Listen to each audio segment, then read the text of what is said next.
Saturday afternoon. It was 90 degrees in Seattle, and we don't get that many 90-degree days. Everybody was at Lake Sammamish State Park. One of those was Janice Ott. She was lying on the beach when Ted approached her. He had his arm in a sling. He asked if she could help him tie his boat to his car. When she got up to go with him, she stuck out her hand like she was going to shake hands, and she said, "Hi, I'm Jan," and he said, "Oh, I'm Ted." Janice walked away with Ted and was never seen alive again. An hour later, Ted was back at the park.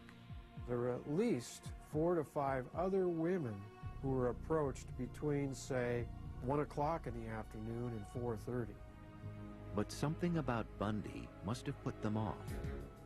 Denise Naslund wasn't as lucky.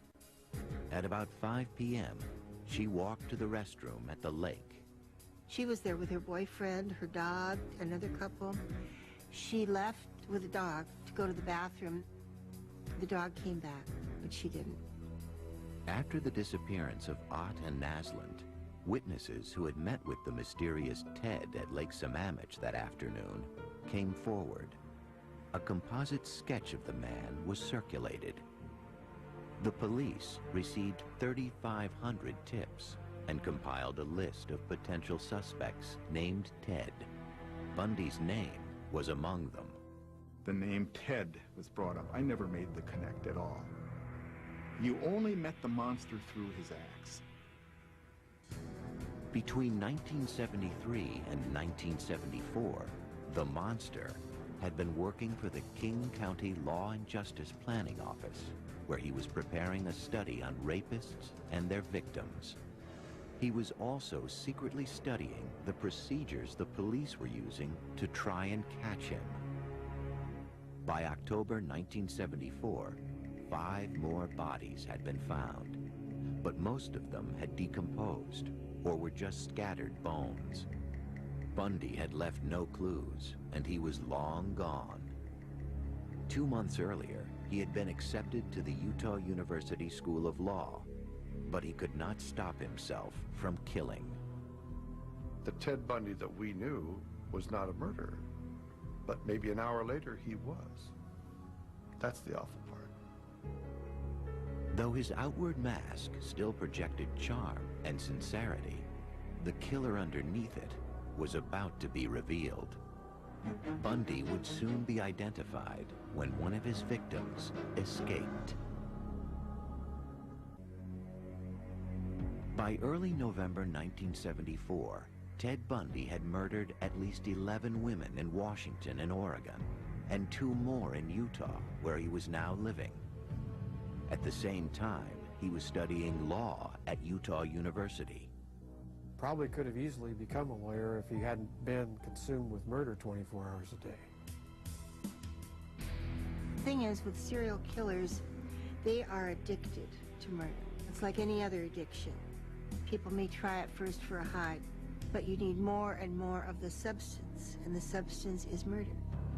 But Bundy was about to make his first mistake. On November 8th, posing as an off-duty policeman, he tried to abduct 19-year-old Carol Duranche from a shopping center. He told her someone had broken into her car and offered to help. But inside his car, he tried to handcuff her. Carol fought back, and with the handcuffs still on her wrists, was able to jump out of the car and escape. Here we have a living victim that's able to describe her abductor, describe the car, and also provide evidence with the handcuff that was still on her wrist.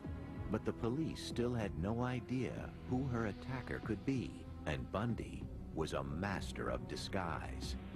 He just looked different all the time. One time he'd have a beard, one time he'd have long stringy hair, one time he'd have a short haircut, and I think it varied with, what he was doing at the time. As 1975 began, Bundy widened his net to include Utah, Idaho, and Colorado.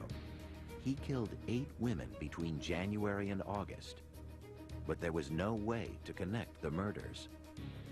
Since July of 1974, the Washington police had whittled down their number of suspects named Ted to 200.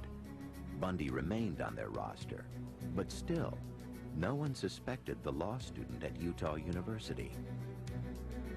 The disappearances come closer together, the murders come closer together, the orchestration is more finely tuned. But Bundy's luck was about to change. Early on the morning of August 15th, Bundy's car was stopped by a police officer in Utah. Because he had been driving erratically, his car was searched. In the midst of that investigation, the trooper found this bag. And in the bag was a crowbar, handcuffs, ski mask. So he carried his own chamber of horrors around with him. Bundy was immediately arrested on suspicion of burglary. They also found gas receipts and maps that later linked Bundy to the sites of the abductions in Colorado. And more importantly, in a police lineup, Carol DeRange identified Bundy as the man who had attacked her. We were shocked. We couldn't believe it. We tried to raise money for a defense fund for him and tried to protect him. We couldn't believe it. They had to have the wrong guy. On February 23rd, 1976, Bundy went on trial for her attempted kidnapping. As the trial began, Bundy sat in the courtroom, totally convinced that he would be found innocent. But on the stand, Carol DeRange told of her ordeal at his hands and pointed Bundy out as her assailant. He was found guilty and sentenced to 15 years in prison.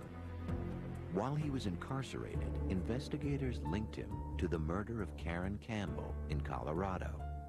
But nothing fazed Ted Bundy, even being featured as the lead story on the evening news. Have you ever physically harmed anyone? Ever physically harmed anyone? No. No. You know, again, not in the context, I think, that you're speaking of. Ted was very self-assured to the point of cockiness. Even when the murder charges had been filed. In April of 1977, he was transferred to Colorado to await trial.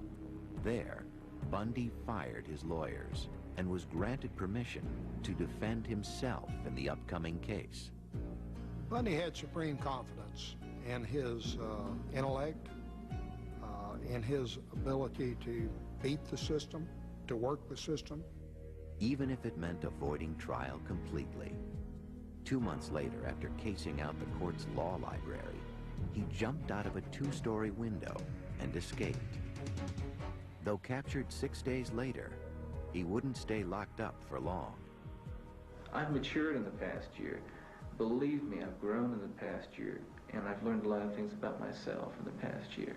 My only misgivings is that I might never be in a position to apply it, you know, on the streets where I'd like to apply it. But soon he would apply it. On New Year's Eve, 1977, Ted Bundy shimmied through an air duct of the Colorado jail and walked to freedom. He went through the top of his cell, down through the jailer's apartment, out into a blizzard. Free once again, Ted Bundy would continue to kill. Ted Bundy had succeeded in a spectacular prison escape.